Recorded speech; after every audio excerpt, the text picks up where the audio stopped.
Welcome, everybody. And Jack, you want to kick us off? Sure. Welcome, everybody, wherever you are on our beautiful planet. We have an agreement that we read at the start of each of these webinars so that we can come together with our authentic selves. So welcome to the gathering. These community webinars are here to support our members and friends and the mission of the spiritual integrity. We ask participants to stay connected, accountable, sensitive and skillful when we're engaging today. We ask that you agree to create and maintain safe space for learning and growth. To that end, let's all refrain from marketing or self-aggrandizing while avoiding inflammatory or deliberately destructive comments. If you want to recommend a relevant and appropriate resource to attendees, please do so in the chat box. And the ASI will remove participants who engage in harmful activity after one warning. Thank you for creating this community with us, showing up with your presence, attunement, and self-awareness. Thanks, Jack. And hi, everybody. I'm Kimberly. I sit on the board of the ASI and have the pleasure of holding space for us today and setting some framework and context. I'm thrilled about the topic. I just love these juicy topics. It feels very juicy to me, and really asking you and seeing you all out there, rolling the red carpet out between us and you, and can't wait for this to really be a conversation amongst us all on this topic. Okay. That song that was playing was the Dixie Chicks, now known as the Chicks.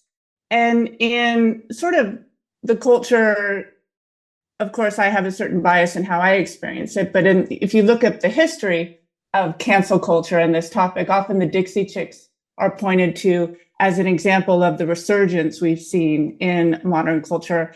They were canceled after their lead singer, Natalie Maines, criticized then President George Bush and the Iraqi war in a 2003 concert in London. And radio stations, specifically country radio stations, refused to play their music. Fans destroyed their CDs, held album burning rallies. They lost sponsorship. Their sales tanked. Concerts got canceled, went down. There were death threats to the Dixie Chicks for expressing this opinion. And the band was generally, ostracized by their community, thrown out of the Nashville music scene. Time had to go by, and they reemerged, and they even changed their name to the Chicks, and they released that song, "I'm Not Ready to Make Nice," later.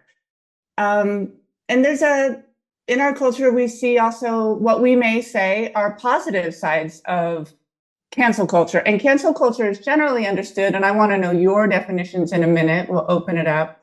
But as public shaming, which goes back through history and time, there's a history of public shaming, but now we have the technological capacities of social media. So public shaming is much wider. We have access to it immediately. The news doesn't have to travel on a camel it's much bigger now. We have, what I might think of a positive example, some of us, as the Me Too movement, and Weinstein, and the calling out of bad behavior. And that's one way that cancel culture is used. Other terms, the phrase cancel culture kind of became contemporary around that time for different places. Some people point to a song by the band Chic as first using the word cancel. Over these years, we can think about it different ways. Like some people, we can look at different definitions of it. Perhaps it's consequence culture or call out culture, it's sometimes called, when used in that way. So it can bring real social change, and it can also, promote accountability. It can also be used for cyberbullying and the idea that because you disagree with somebody, we're going to shame them. So I thought what I'd do is open it up. I really would like this to be emergent between us, but open it up to how you experience subjectively call out culture, cancel culture, consequence culture, however it's kind of you're experiencing it and it's arising for you, because I think it would benefit us to get a sense of our collective understanding of it and definition. So I'm going to invite you to raise your hand. I also invite a active chat box.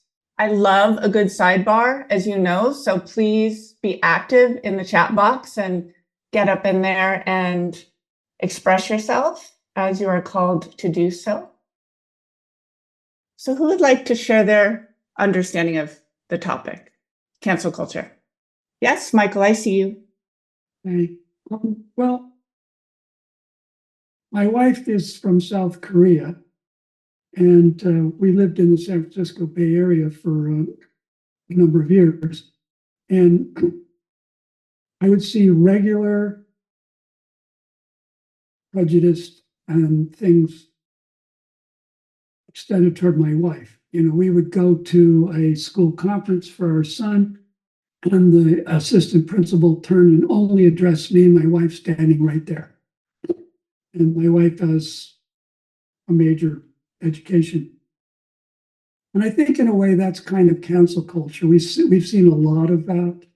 It's one of the reasons why we moved to where we are, because we have a much larger Asian population where we live now. And so we see that kind of cancel culture.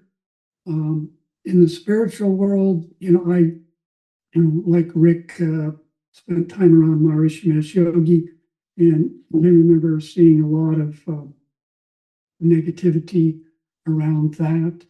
Instead of people just going like, okay, you know, and getting on with their lives, they would just go after things ad infinitum. And I think that's sad. But we all see these kinds of things every day, so much so that it becomes almost you don't see it anymore. People don't see it anymore. I think the biggest group in the world that's discriminated against is women. And you can work your way down from there, and we see this in every single aspect. I worked very hard in 3 major corporations to get harassment training installed, and brought in a woman lawyer who was a genius in this field. Happened to be bisexual, which made me thrilled, because then you're getting somebody who's getting a whole different perspective, that she was absolute genius at it. And watching how that was received in companies and how hard that was to get in and deal with those things. So anyway, that's kind of just a light version of what I've seen.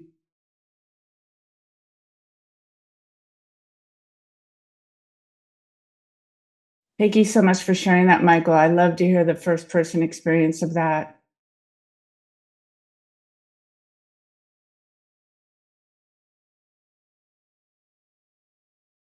Just come off your microphone or raise your hand as you wish.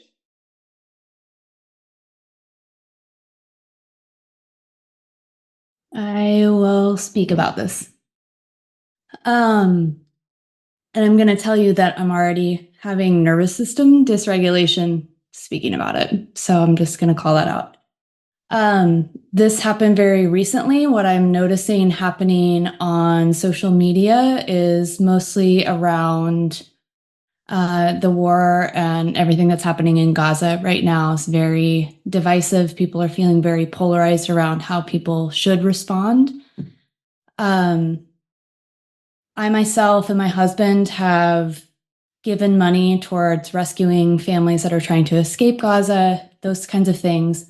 And up until recently, I have not used my social media platform to speak about it. I haven't been resharing things. I haven't publicly made a stance on what my opinion is on anything like that, or shared other ways that people could donate or things like that. That's not what I've chosen to use my platform for.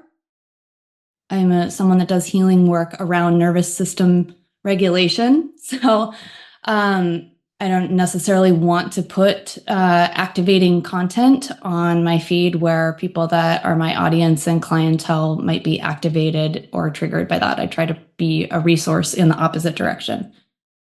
All of that to say, I'm giving context for someone who I thought was my friend reached out to me after a year of mostly not speaking to me. We didn't have a falling out or anything, but reached out to me and threatened the friendship that if I wasn't going to use my social media platform as a means of advocating for Palestine, that she didn't want to be my friend anymore. And I was not the only person. I've spoken to other mutual friends, and this person has gone through their own Rolodex of friends and has sort of decided to put people in different arenas in their life, and that is up to them. But it has felt very hurtful, and then she has gone on to publicly call myself and other people out for being silent on the issue without ever investigating further into the nuances of how I participate, how I choose to support, whether I support. And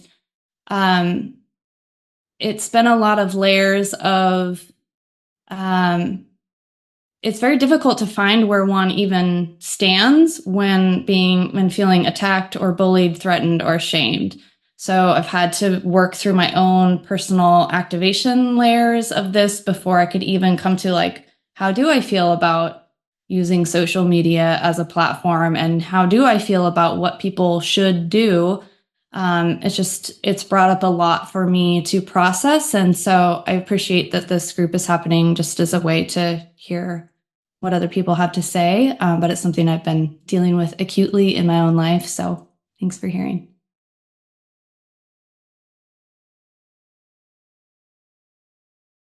So much.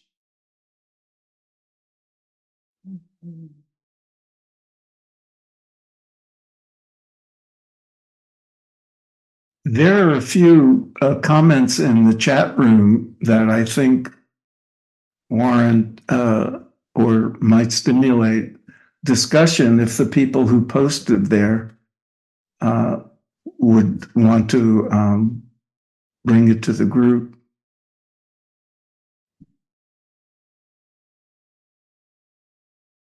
Go ahead, Sharon. Yeah, I posted, and this is what I've observed. I find that a lot of people want to jump on the cancel culture train without even thinking, no research, and it's almost like they want to take some action. And I think part of this is lack of knowledge. They want to take some action, but they don't know what action to take. They don't research it. And then they don't even think about, well, what are the community building conversations that I can have instead of, let's cancel everything. Let's tear down this statue. Let's do this. Let's erase history without thinking about what's the next step. And I don't see a lot of people in the cancel culture really taking the next steps. It's like they do the job, they get rid of something, and that's it.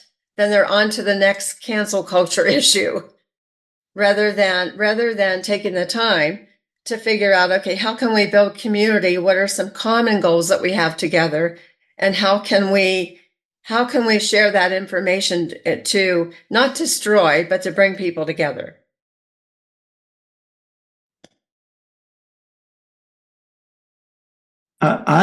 I'm glad you spoke up, Sharon, because that's my experience as well. But I see people fail to do the necessary homework before taking a dramatic stand on something or another on social media, just venting. I have had very little experience with egregious cancel activity. Nobody's insisted, that my publishers withdraw books or that I not be allowed to do certain things as more famous people have. But I mean, it's almost comical. I get emails, I see things posted on various platforms about me and my work. And it's comical because I've had books trashed because somebody took offense at a title without asking, why did I choose that title? What does it mean? I've had one of my books has a lot of a whole chapter on the scandals, sex scandals among gurus, and I got attacked from people who thought I was too kind to them, and from people who attacked me for being unkind to their guru who could never possibly have done such things. And that's what happens. And I was once giving a talk in India, and a Swami got up and started talking in Hindi, and everybody looked at me. I didn't know what he was saying, but he had clearly not read the book I was talking about. But these things, if you're a more prominent person than I am, could lead to very serious problems. And I've seen it happen. And that's, one of the reasons we're addressing this, because it happens to spiritual teachers. It's probably happened to many members of ASI.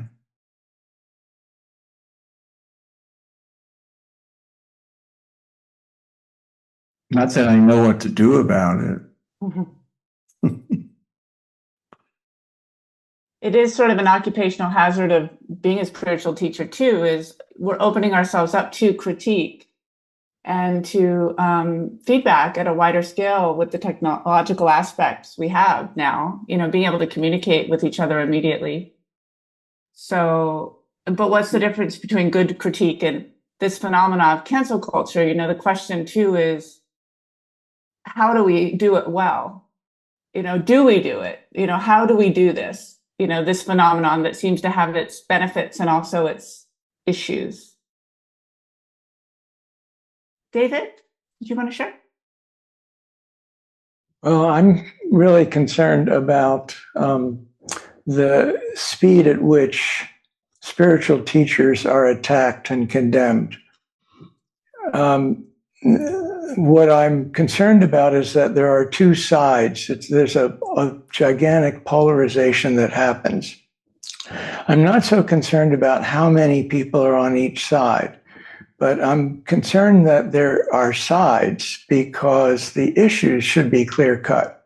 The problem is getting accurate information.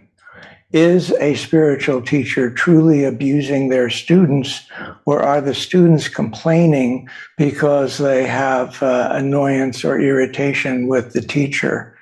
How do we make decisions about that in the absence of actual indictments by legal authorities? When there's an indictment, there has to be evidence that satisfies a court or satisfies a jury. But not in the court of rumor. In the court of rumor, anything anyone says can get repeated and added to. So we have two sides, and they both might be partially right, partially wrong.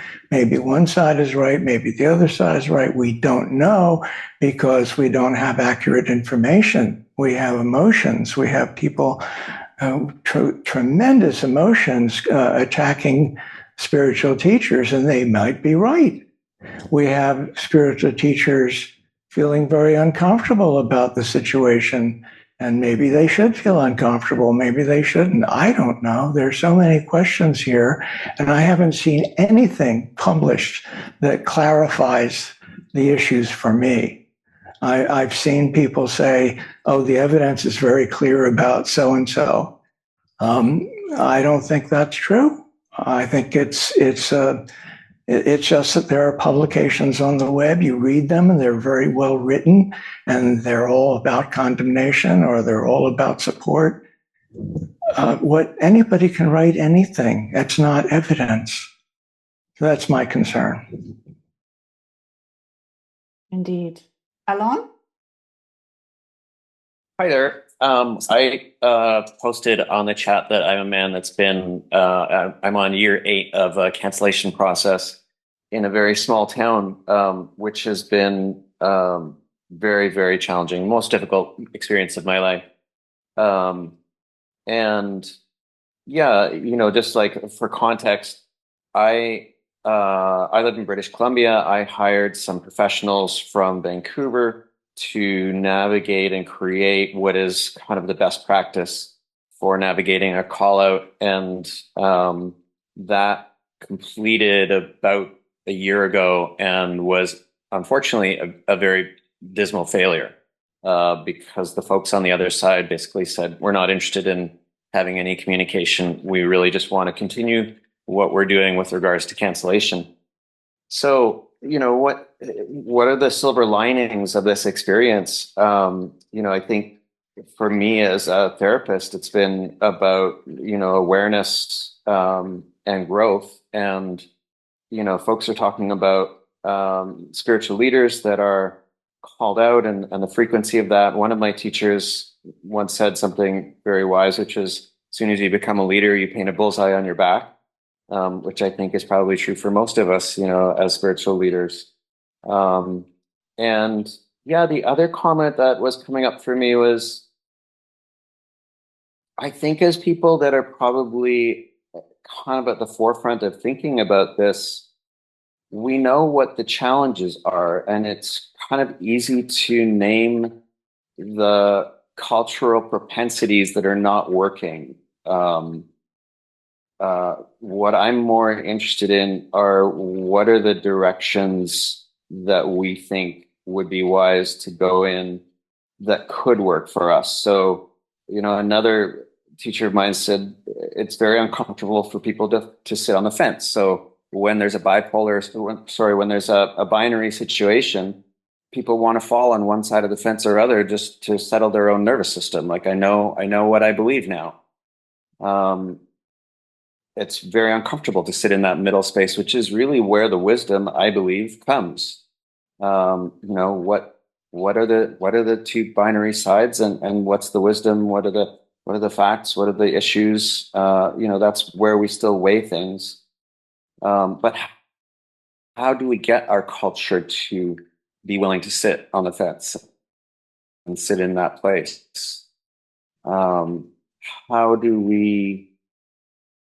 I mean, this might not be a popular thing to say, but believe women is a phrase that, pushes a belief system towards one side of a binary issue, which, in a patriarchal system, it's wonderful to tip the scales in the other direction, but there's also an impact to that. And I'm really happy to be here and hear from you folks. Thank you so much. Georgie? Yeah, I can just add my words of endorsement to what Alan says there.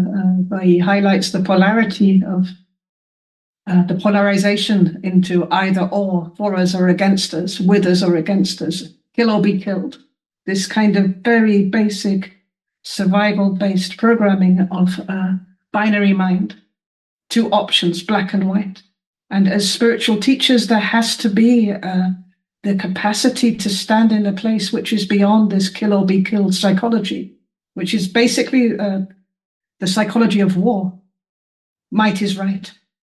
The majority decides. There has to be that ability to stand even if we are being crucified on all sides. Because the energy that circulates when there's a pressure on the individual psyche is pretty much the traumatic residue of the times of lynching and witch hunting and a circulation of pain and rejection, which has been going on for generation after generation after generation and probably will continue.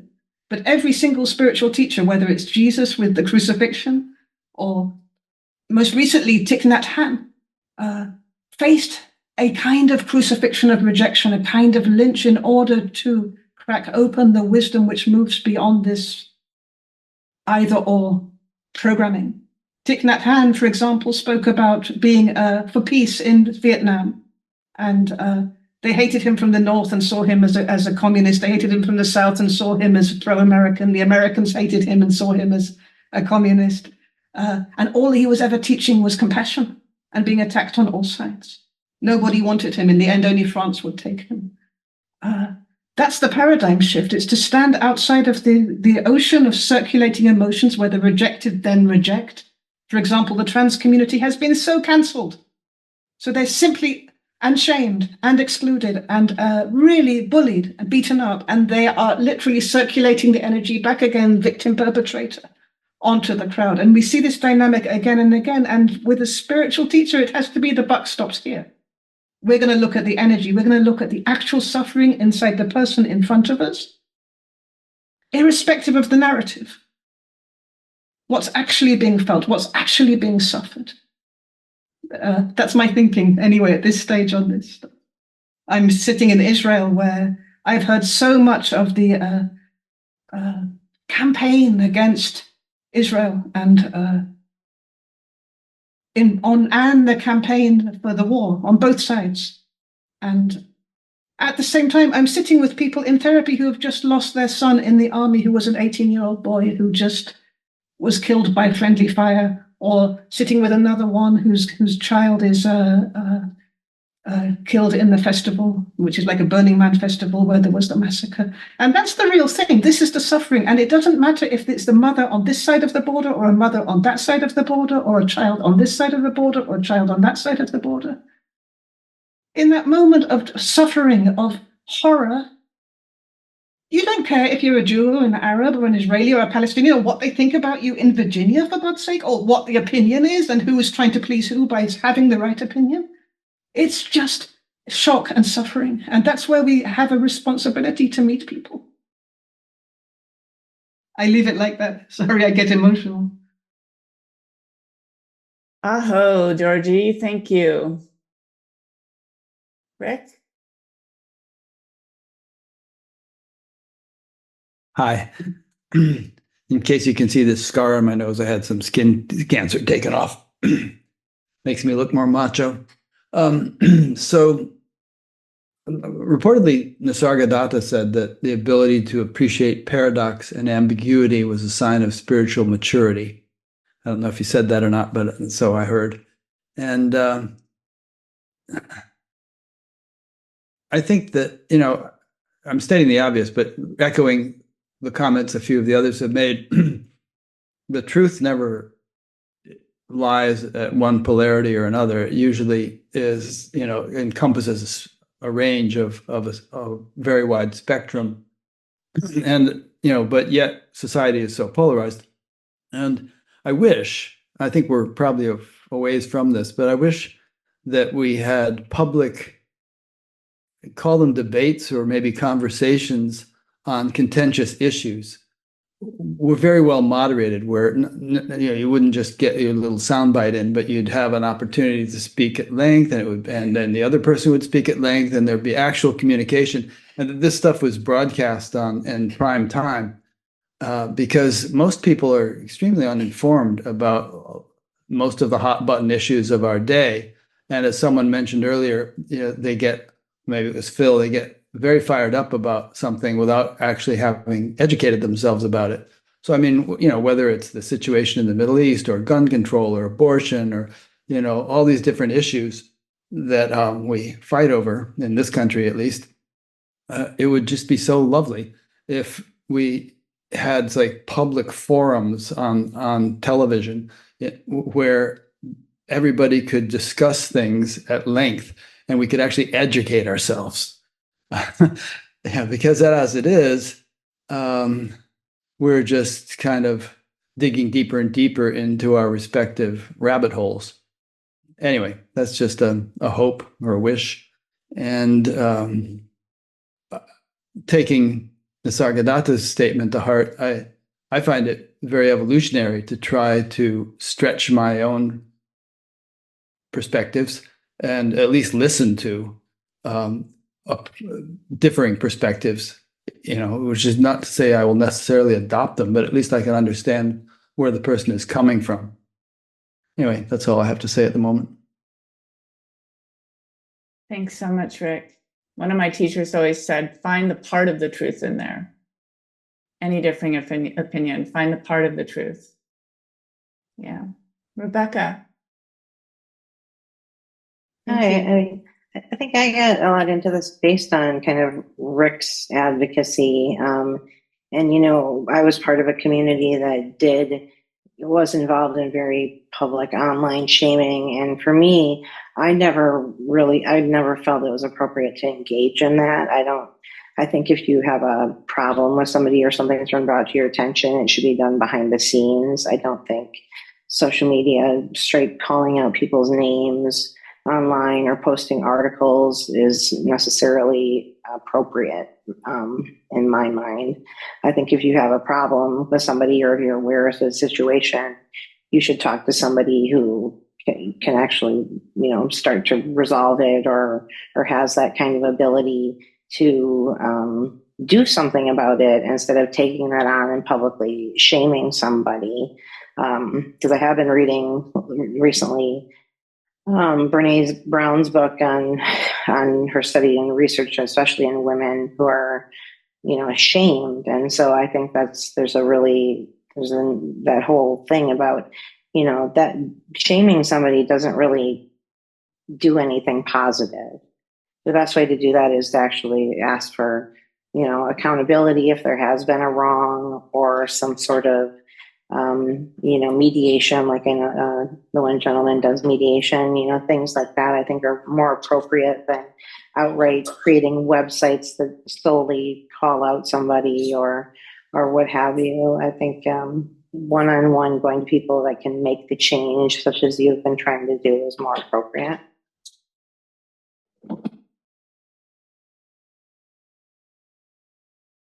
Thanks so much.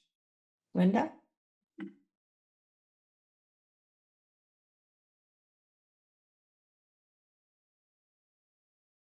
Unmute yourself, Linda.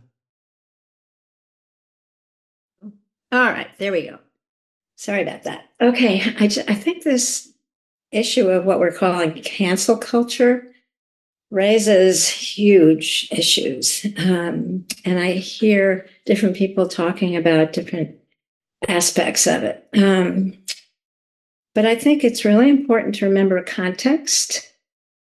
Like, what is the context for the thing we're calling cancel culture that's happening at any particular moment? I think it's important to think about history and power relations in societies and also between individuals and in organizations. I mean, there are all kinds of different contexts in which these things happen. One thing that strikes me about so-called cancel culture is that it's almost always negative. It's an attack, almost always. And it seems to have arisen as a term with social media. And I have a lot of real serious questions about the value of social media, but that's for another conversation.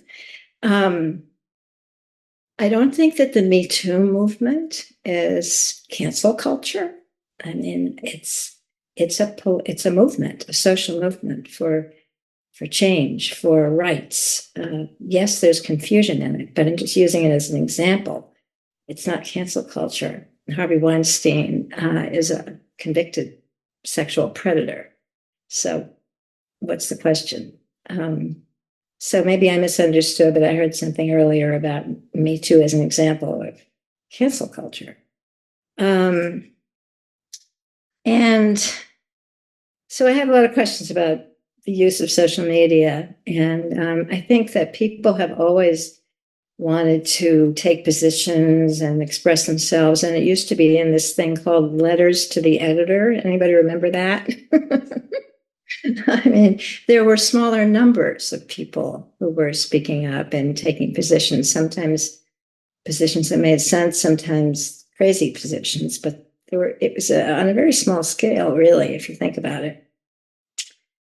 And so I think we need to get clear about definitions. What I heard is that the definition that we're working with here about cancel culture is public shaming. And I don't know when public shaming is ever appropriate. So that's one thing. It's a question that comes up for me. I also just want to say another thing, which is that it seems to me that there has been a tremendous rise in fear in our society in the United States for the last 8-10 years or so. I cannot ignore the fact that we have had a maniacal, mentally ill human being whipping up all kinds of hysteria and advocating shaming, and you know who I'm talking about, but advocating public shaming and actively doing public shaming all the time. And so it's created kind of a permission structure, which I don't know that people are even aware of that, which says it's okay to do that. And I think a lot of people really feel it's okay to do that to other people. And that's a big problem. But the level of fear that we have in this country, the level of chaos and insecurity and confusion among large numbers of people in our population, is really pretty astonishing. And I do think it leads to some of the ways that people are expressing themselves these days, and thinking that it's okay to do that. So, yeah, I'll leave it at that for now.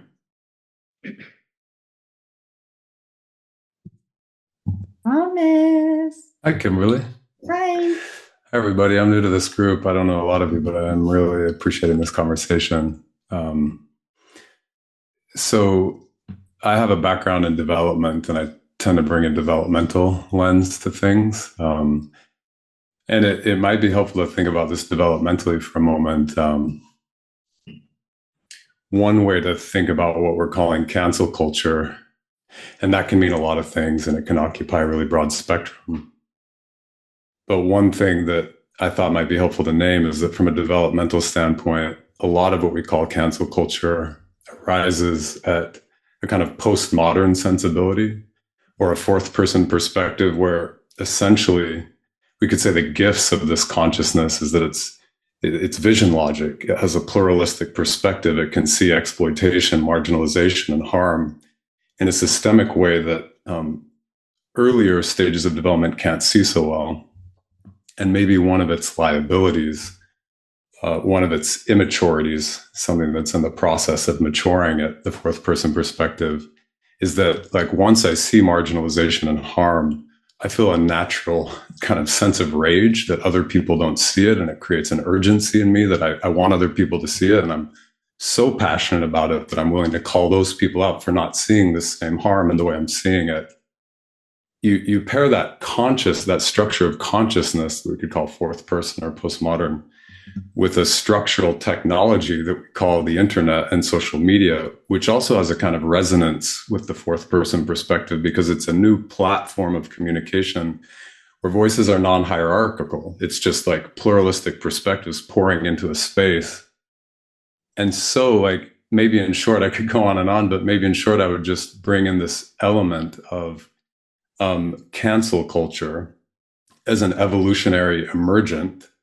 And now we're here to like embody that together and like try to elevate it into like something healthy, like take the best of what it's bringing us, but acknowledge like where the blind spots and liabilities are coming from in all of us. We're all cancel culture. We're all this perspective and this consciousness that's thrashing around. And maybe that's a helpful setup for it.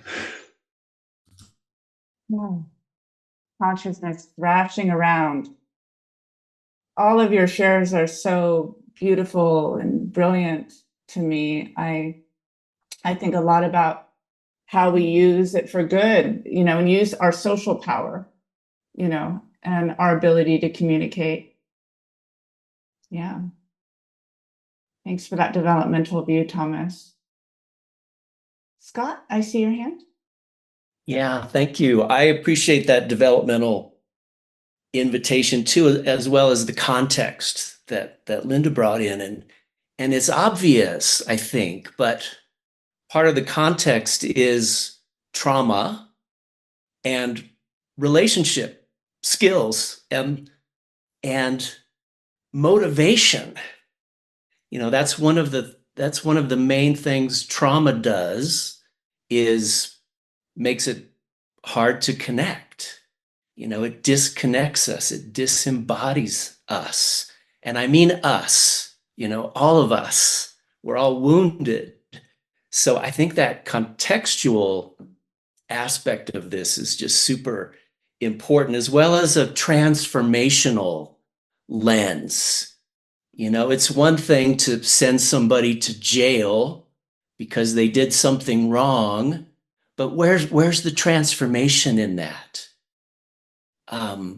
Calling people out. I've seen a lot of Me Too stuff that I would certainly consider cancel culture and very shaming. And I got convinced a long time ago that most of us had enough shame and blame by the time we were about 4 years old. And we don't need any more of that. So, what's transformational?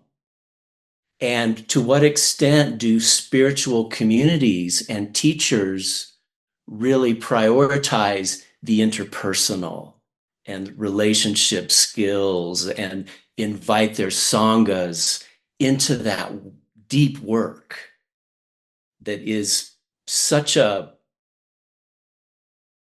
linchpin in our survival as a species right now. Thank you. So beautiful, everybody.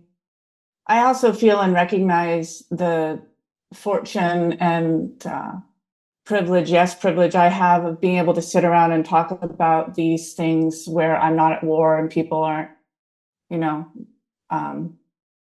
trying to take my children away. And I also think about, just speaking as Kimberly for a sec personally, in a group.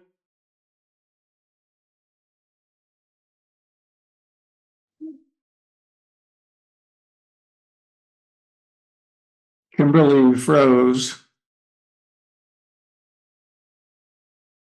Harm, Kimberly, you were frozen for maybe 10, 12 seconds, so you might have to rewind. Oh, sorry. Yes, that happens. I was just saying, speaking personally as Kimberly sharing, fellow spiritual teacher, I look to my bodhisattva vows, these old codes for how to answer questions like this of how do we embody this, since it's alive in our beingness. Was it thrashing consciousness, Thomas? And we have a commitment where we have to stop somebody we see as causing harm, use our power in a way to do that in the most ethically kind way. And sort of the seep out of that is you only correct when you do it with love in your heart, when there isn't the blaming, the shaming, the projection arising. And it's truly to cease harm. And that doesn't answer all the questions, but it's a way to think about it that might bring some interesting information to you. Yeah, who else? Jack, yes, thank you. I'm riffing on what you were saying there, Kimberly, and what Scott said just prior. There is one thing that we've tried to do in the ASI. The last tenet for the individuals reads, offering support to our colleagues and fellow ASI members to the extent that we are able and available. And when we were writing that, in the back of my head was like, okay, this has got something to do with cancel culture. If one of us gets cancelled, we have a choice. We can be accountable to the code of ethics we've signed up to and say, actually, I'm going to reach out to that person and see if they're okay and find out the truth, if I can. But at least I will engage directly because they're a colleague. Even if I don't know them, we share the membership of the ASI together. I don't know if it's ever happened. I don't think it has. And in my own experience, you know, I have a few targets on my back. Obviously, I'm a woman and I'm heading up the ASI, and of course, you know. And so there was a situation that happened within the last year where a member of the ASI lashed me publicly and removed themselves from the ASI, but never actually was accountable to the ASI themselves, which is reach out and see what the heck is going on for your colleague. So rather than I'm accountable to this personally, well, it's safer for me to join the mob and actually just diss her and pull her down, you know?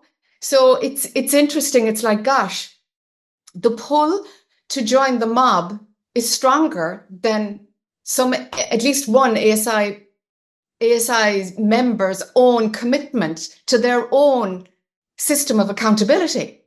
So it's very strong, this pull towards group consciousness, group thought. And what we're doing in the ASI is like stand apart, have the courage to stand apart from the group consciousness, the group movement. And I think until we're willing to do that, and it's one by one, then there won't be change. Because if, you know, as Thomas was saying, the polarity, you know, what are you going to do? Pull over to the other side of the polarity, pull back? Like, what does something else look like? And so what the only way I can see we can do it is like, let's see what wants to happen when we individually are more conscious of our own perspective. We've tried to find out as much truth. We lend compassion and heart and support to somebody, specifically if it's in our own community who's being trashed. What do we do? Do we join the mob to say, oh, there's gossip about so-and-so? And do we actually find it juicy? Or do we like, okay, I want to reach out here and see if this person is okay. And if I can get to the truth, I can make up my mind. But as a human being, I want to support. And that's part of what the ASI Code of Ethics is about. But I'm not sure it's happening yet. However, we'll keep pushing. I appreciate that, Jack, and Kimberly and everybody else who's spoken up. There's cancel culture out in the larger world. Oops.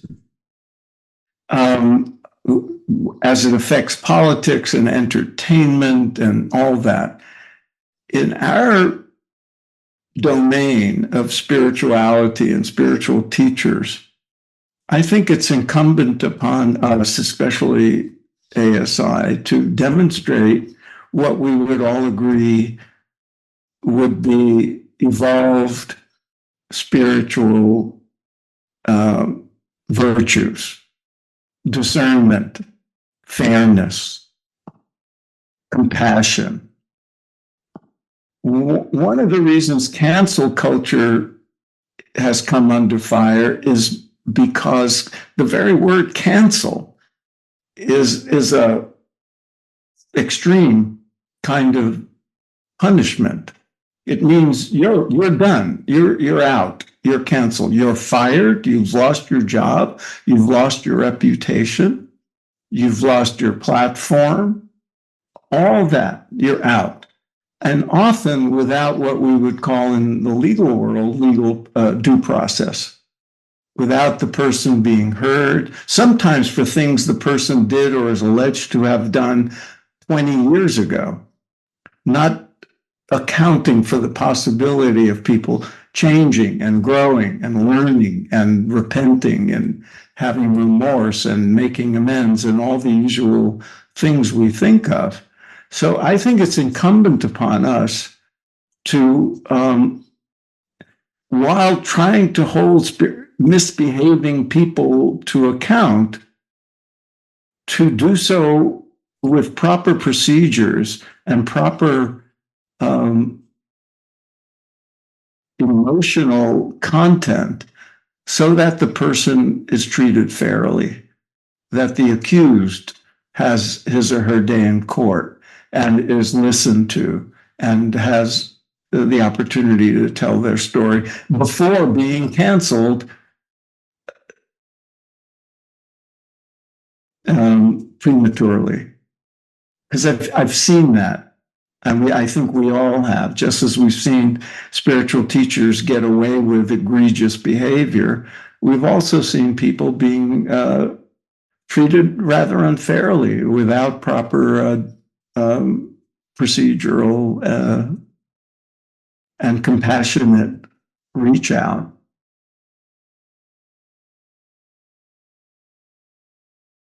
Go ahead, Rick. I missed a minute or two, but hopefully I won't be redundant.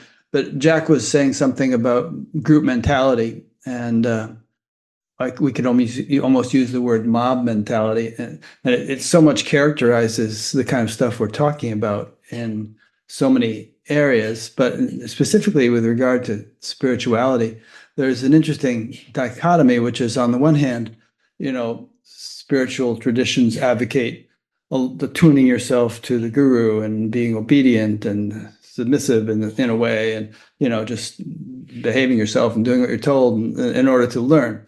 And there's actually even an element of that in regular modern education, which is necessary in order to have a orderly classroom and so on. But on the other hand, that has been abused so much in spiritual circles, and actually, if it's successful, a spiritual path results in a great degree of autonomy and independence in one's personality, which is not to say you'll necessarily become rebellious, but that you will be able to stand on your own 2 feet and, reach your own conclusions about things and not accept things as true just because somebody says them or some book says them. So it's an interesting maturation one goes through from perhaps an adolescent stage where one needs a mommy and daddy figure to, tell you what to do and take care of you, to being independent of them and perhaps appreciative and respectful of the benefits you derive from your association with them, but your own person now, and thinking your own thoughts, forming your own opinions, and so on. And it's a tricky road to walk. And I'm sure a lot of us have walked it as we've gone along. Anyway, I just wanted to throw that in there. And what I see a lot in modern cancel culture, the kind of stuff you see on the news, is a rather adolescent phase, I think, where mob mentality rules and people get swept up in it. And there's not a whole lot of independent thought. And if you actually exhibit some, you yourself will be canceled or, criticized for doing so. Yeah, I find I resonate personally, just speaking for myself, with a lot of that, Rick.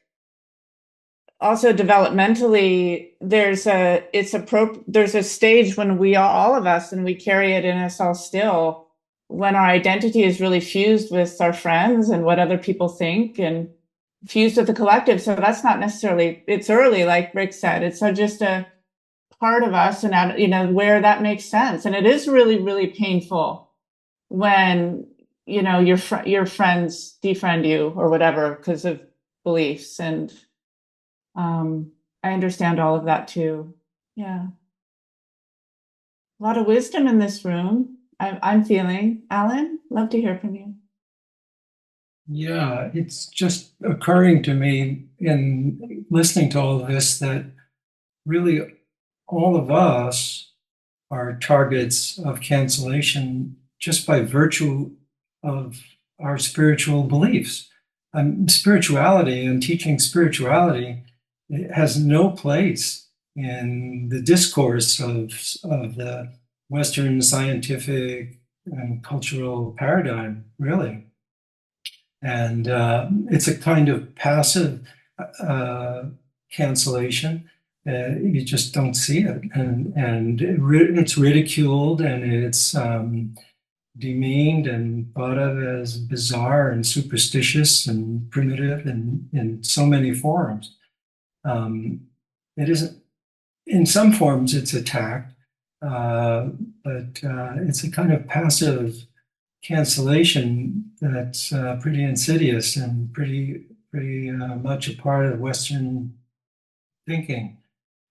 It's different than the kind of active cancellation and hostile mob type cancellation and I think of some of my friends and who are actively speaking out for Palestinians in Gaza who are subjected to being removed from campuses and denied graduation diplomas and canceled, their jobs being taken away and things like that. So beautiful. There was a question, sort of comment that came in privately that I'll express, which, it's a question for all of us. So in this, all of this, talking about, do you ever feel hesitant to express something you want to express? Maybe a course you want to teach or a media post you want to make because you're afraid what your friends might, or in general, you might get canceled,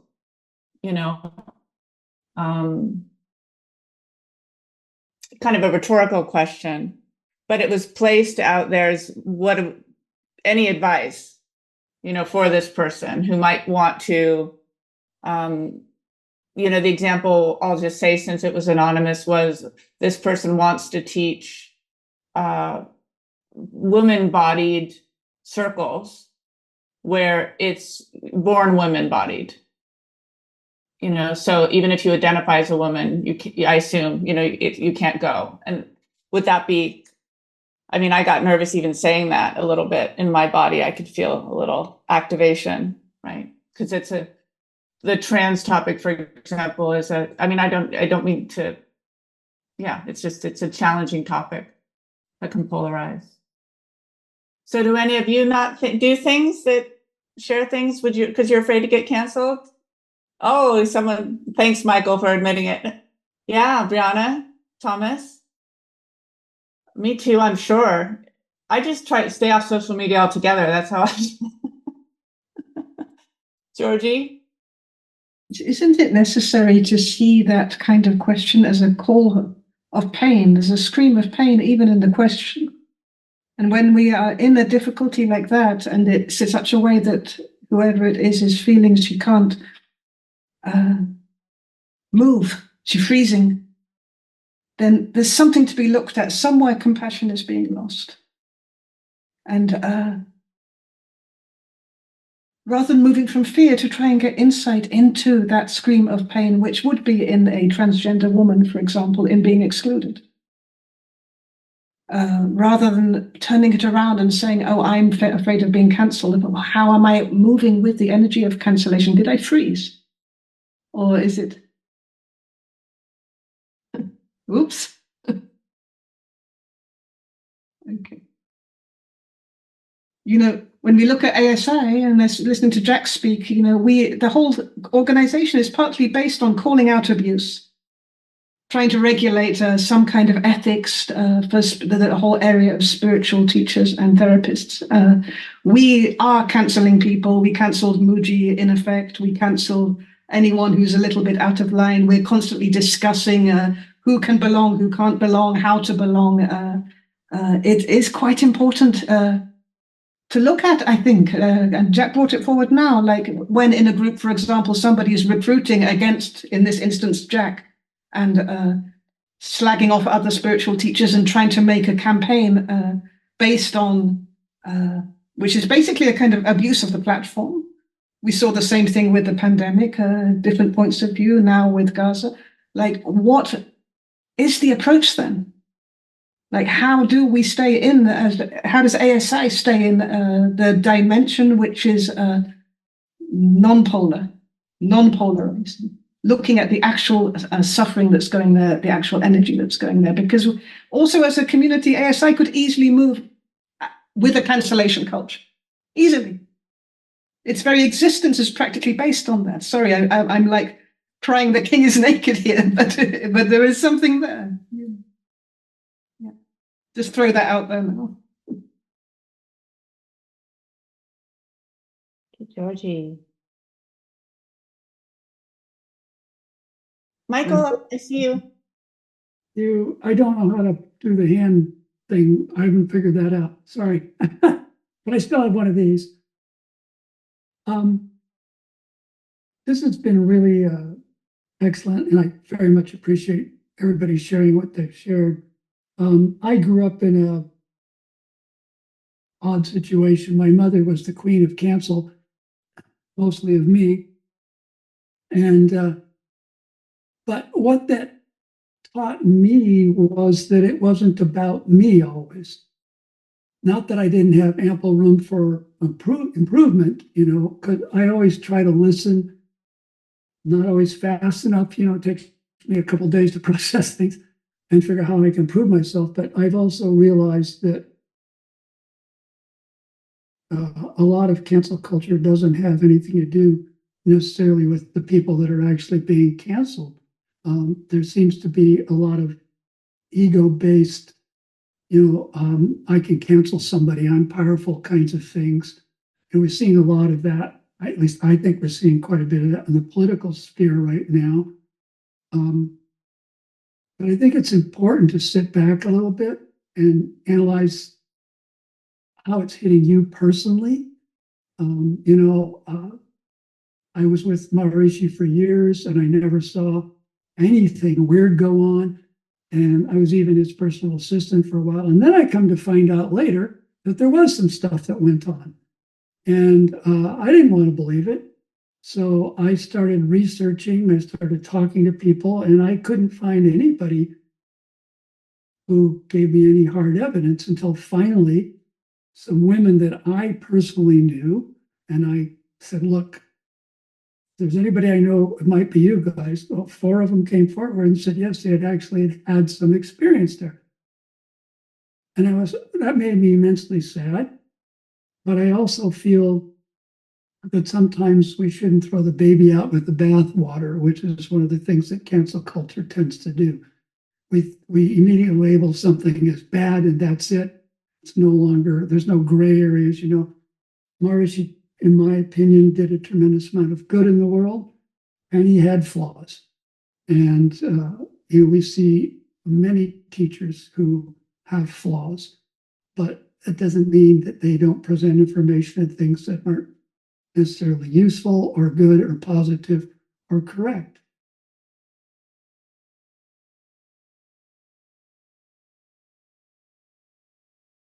Thank you, Michael. Thomas. Yeah, I'm just thinking here. I have an experience that I don't sense as universal, but it might add something to the conversation that I think has been implicit till now, but if I can make it explicit in my own experience. So I'm in a university setting right now where there's, I would say, like a very powerful cancel culture. And as a student at this institution whose identity is racialized as white, and somebody who identifies as cisgender, heterosexual male, I am kind of like the intersection of all things that this culture despises. And so it's most common for me in most settings, classroom with colleagues, faculty, et cetera, that I have to really watch what I say. So I've just been observing this experience for some years now. And I have a question. It's a genuine question, and I'll just put it into our space and let it ferment. But on one hand, it's not my preference that I don't feel safe at a learning institution. On the other hand, if I kind of treat this phenomenon as something that's like a movement of energy and consciousness, here I am, a person who is absolutely privileged and has moved through the world in a way where I'm more supported than many people. And people who are undeniably unprivileged in many ways that I have been, they have found an evolutionary moment where they can seize power and express it in a new way. And in that, when I look at it from that point of view, I wonder, is it inevitable that the marginalized, the disempowered will express power in this way? And is it inevitable, even karmic, and even helpful on some level, that I have a deep experience of being as marginalized as the marginalized have felt? So I feel one with them in this movement, and still a strong preference that I not be marginalized. So there you go. All of that. I just want to offer that.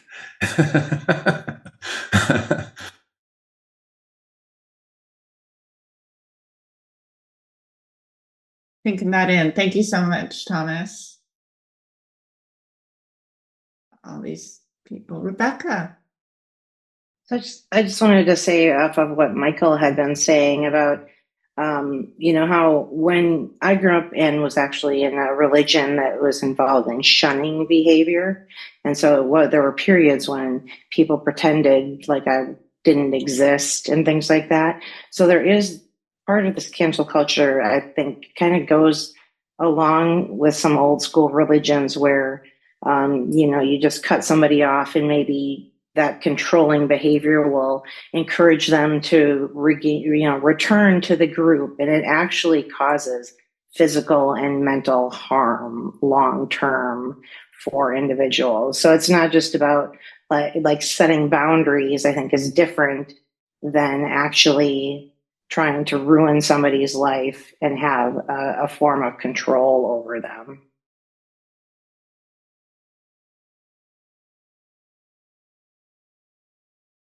Thank you, Catherine. Yeah, I'm also part of the developmental school of thinking and I'm finding three different memes that I'm kind of looking at the same time.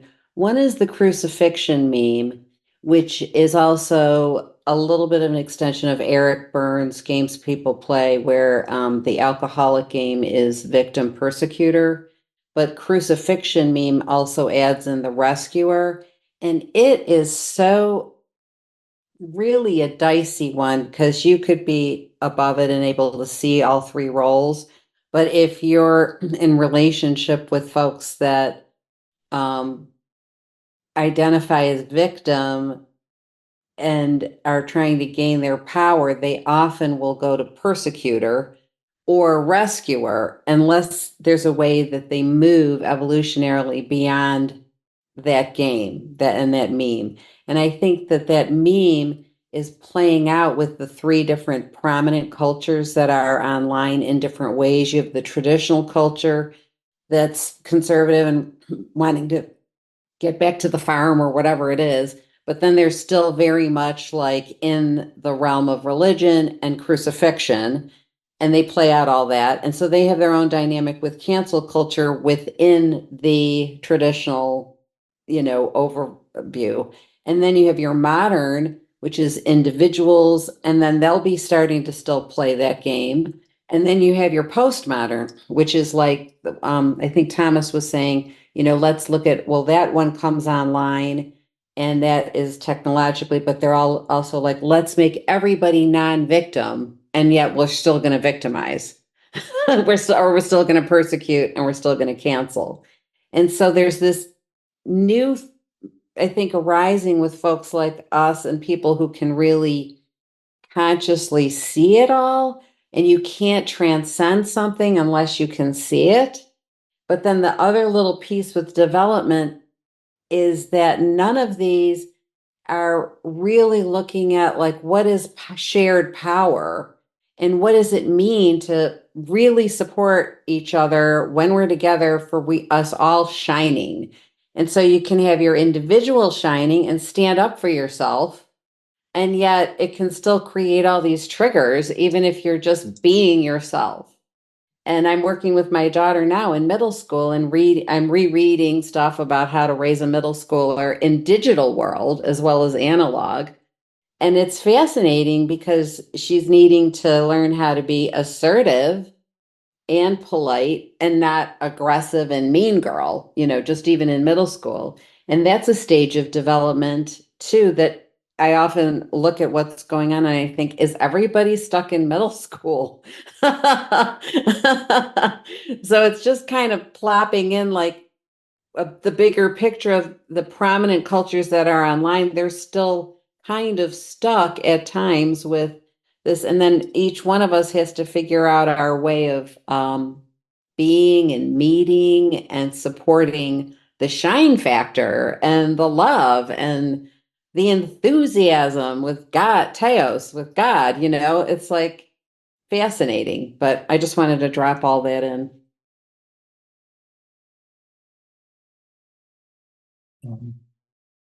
Yeah, I wanted to bring out one specific area that I've personally felt this whole process of canceling for a long time, spiritual communities and many spiritual teachers have essentially canceled out people who use psychedelics and viewed it as, really not true spiritual experiences, or, a deviation from the path and things like that. That's kind of been changing, and it actually feels kind of liberating that it's kind of can come out of the closet, and I can talk about it even here, and that anyway, it's just a personal experience I've had where I was actually part of a group for a long time that had that view, that looked at psychedelics in this kind of demeaning way, and later opened myself up to experiencing that it can be a very valid and important part of spiritual journey. Can I quickly respond to Alan? I know exactly what you mean, Alan, but I want to caution all of us about using the word cancel too loosely. It's one thing for somebody or a group to be critical, to have an opinion and express it politely. Cancellation has an overtone of punishment and judgment and harsh punishment. And so I think, if we are not careful, then any criticism could be thought of as cancel. And I don't think that does justice to the full spectrum of, social interaction. Just a quick word. Important word. Word. Thank you, Phil. Linda?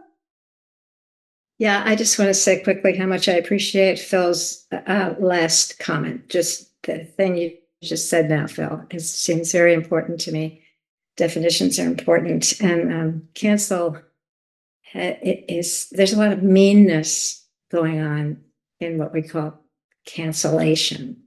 Anyway, so I think that's important. But I talked so much about context before that I just want to say I have a thought about ASI and any of us individually who might be dealing with any of these things. It just seems like whenever we approach it, perhaps one thing to remember is that we're all in this together, and to try to help everyone that we have any influence over or any conversation with to remember. You can just remind people, hey, this is one planet. We're all in this together, no matter what we think or what's going on or what the context is. So, yeah, just wanted to put that forward.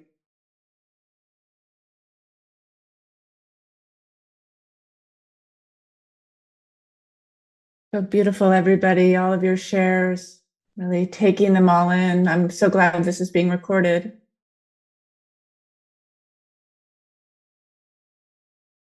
Mm-hmm. Yeah, thank you, Linda. I just and I'm interested in what Georgie said earlier too, and I've been kind of sitting with that in my gut sense, thinking, in what way is the ASI as an organization, like consciously or unconsciously, woven into it and into the phenomena of cancel culture? And the ASI was born out of, like, what is it that we need as spiritual leaders that has not been in place? And because it's not been in place, we behave badly. So it came from someplace else. But of course, the perception is, if somebody is very in the polarity of right and wrong and is very locked in there, they have to perceive the ASI as being on one of two sides of the polarity. They have to. So being misunderstood has happened continually since the ASI was born. But still, I think it's important that we do what we're doing, and that we don't have a clue of where we'll be in 5 years' time, because we're an evolving organization that's responding and trying to play our part in influencing a culture to be another way. So in one way, personally, I like when somebody says, yeah, but you're just, trying to be good and reinforcing that. And I'm like, okay, are we? Because it wasn't born out of that. But it's really important to keep checking ourselves individually to where are my blind spots? And the ASI makes us do that if we participate in it, And I think we need more things like that, so that our practice, our spiritual introspective practice, informs everything we do in the world. There's a linkage between how we show up in the world and how we show up as spiritual leaders. And we haven't really started to address that yet in the ASI. And my own hesitation, I'm being very personal here, my own hesitation is that we stand a greater risk of being further misconceived, further misconstrued, further misunderstood, to be, holier than thou. But here we are, what do we do, and how much influence does the public perception have? And we need to be understood. We need to be understood, and then bring a community with us, who feels the same type of resonance. And it's not that it's right, but it's appropriate for us, contemporary spiritual leaders who know that, there are gaps in how we are supported. And we're doing the best we can until we have more supports that help us to be better at what we do. And that's what the ASI is about. And it's neither good nor bad. It's an evolutionary movement. Can I just say one thing? Please. Sorry, Elisa. There is a difference between cancellation and no platforming. And this question of giving a platform to hatred, to incitement, to the movement, sometimes very charismatic, to incite hatred or to stir up a lynch. That question about platform has been there since Adolf Hitler, So, for example, should universities give platform for people who are very Islamophobic, or people who are deeply, that think raping women is okay? Should they be invited to speak in a lecture and given free speech? So it comes down a little bit to that area. And it's kind of in the karma of the ASI that at a certain point, there will be no platforming happening, because somebody on the Facebook group will show up, if it hasn't happened already, with a very strong agenda to recruit. And then the ethical question rebirths itself again and again. So I suppose that's how we are learning, right? Yeah. Eliza, thanks for waiting.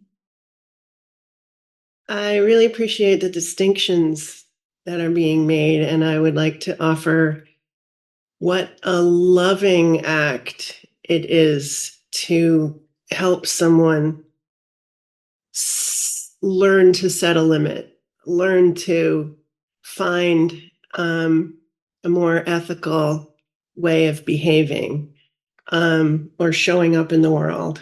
So yeah, I don't see this as being about right or wrong. I don't see ASI being about canceling at all. And I'm standing up for the loving nature of intervening on the behalf of appropriateness for all concerned, not just for anyone who feels they've been wronged, but for anyone who needs help. As Jack was saying, it's supportive. what's being done here. And it's nuanced, but I think it's really, really important that we at least remain clear that that's the intention.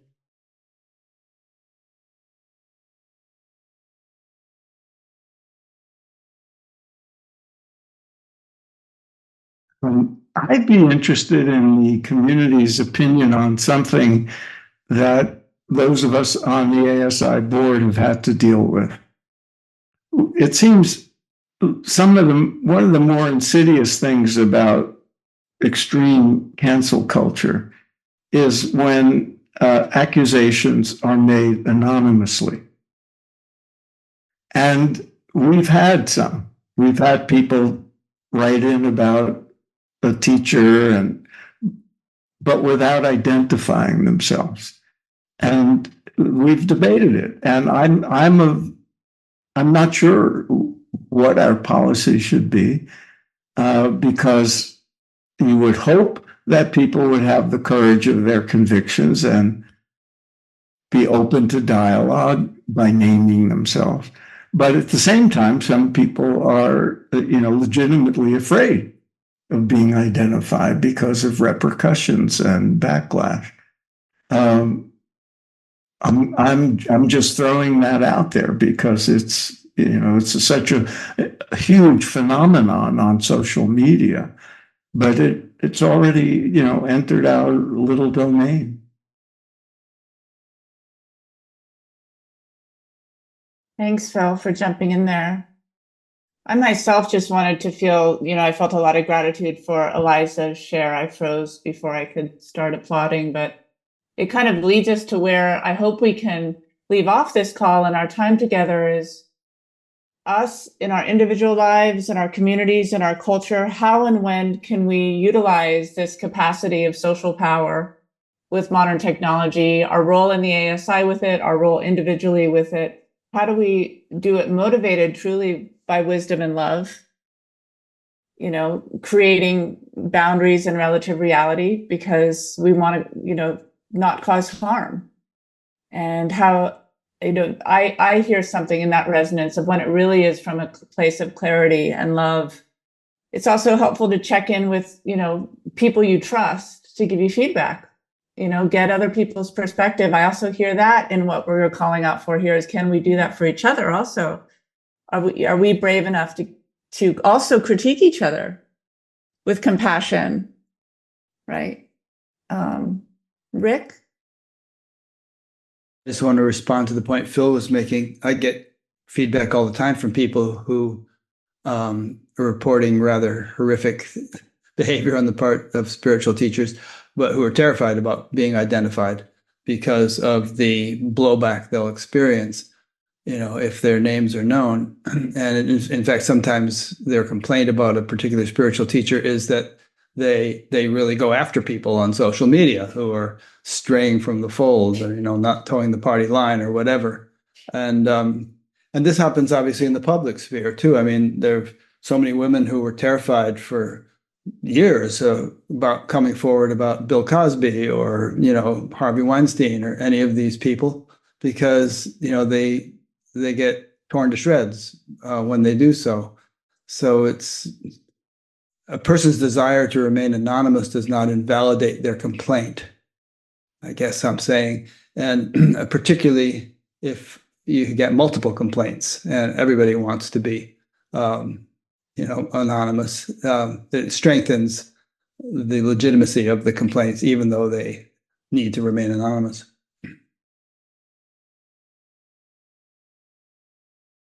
Yes. I'm seeing such great comments in the chat box. I get to look at that now and then. If anybody would like to come on and say that, anything they'd like in their time left. Oh, Keith, I see you pointing.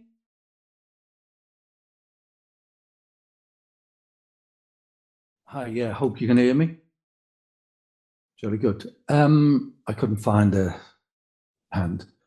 I'm just noticing how emotive all this is and how we're switching between discussing it, meetings about it, rational behavior, If it's only understood, surely we'll all act differently. But it's all so much here, isn't it? You know, in the heart, so emotive. We've talked about targets on our back, but at the same time, I got a flash of arrows being sharpened.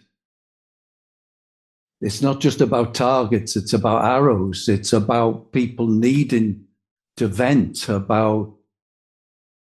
And I almost contemplated coming on and saying, I'm not interested in any of this. I'm not interested in what's going on. I'm not interested in about the ASI. I'm not interested. And just seeing what would arise in people. Just somebody coming on and saying, what the hell's going on here? You know, we rise. There's like a defense, like who's this? It just happens. It's so emotive. And I think Georgie was saying about compassion. Compassion goes out the window. We're just here all of a sudden with and I just felt the need to say it. I don't know where the hell I'm going with this, but this is what happens. There's just the inability. It's an utter mind melt for sure.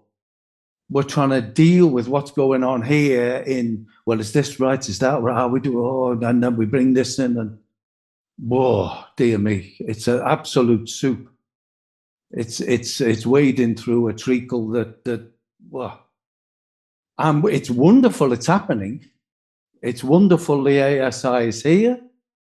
It's wonderful that you're taking it on. But I just felt the need to just go bang. Thank you.